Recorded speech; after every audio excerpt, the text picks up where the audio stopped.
Room number 304, ওটা আমরা কাউকেই দিই না, হোটেলের ম্যানেজার বলেছিল। তবুও রাত 11টায় ক্লান্ত অপু বলল, কোনো রুম ফাঁকা নেই, প্লিজ যেটা আছে সেটাই দিন। ম্যানেজার একটু তোনামোনা করেই শেষমেশ চাবিটা দিয়েই দিল। রুমে ঢুকে অপু অবাক।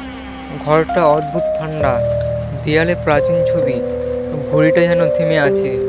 কিন্তু সে ভাবল হয়তো সব কিছু মনের ভুল। রাত 2টোয় আচমকা দরজা খুলে গেল নিজে নিজেই। অপু উঠে দেখে একটা সাদা শাড়ি পরা মেয়ে দাঁড়িয়ে আছে ঘরের কোনায়।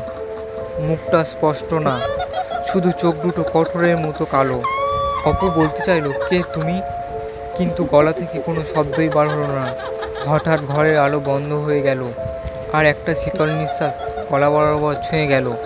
এবং তার পরের দিন সকালে যেটা হোটেলের স্টাফরা দেখলো, অবাক করা ঘটনা তারা দেখলো। অপু মেঝেতে পড়ে আছে, আর অপুর শরীরের চারিদিকে নখের আঁচড়। মেঝেতে অনেক রক্ত পড়ে, আর অপু আর বেঁচে নেই। এরকম আরও গল্প শোনার জন্যে ভয়ের অন্ধকার চ্যানেলটিকে সাবস্ক্রাইব করুন।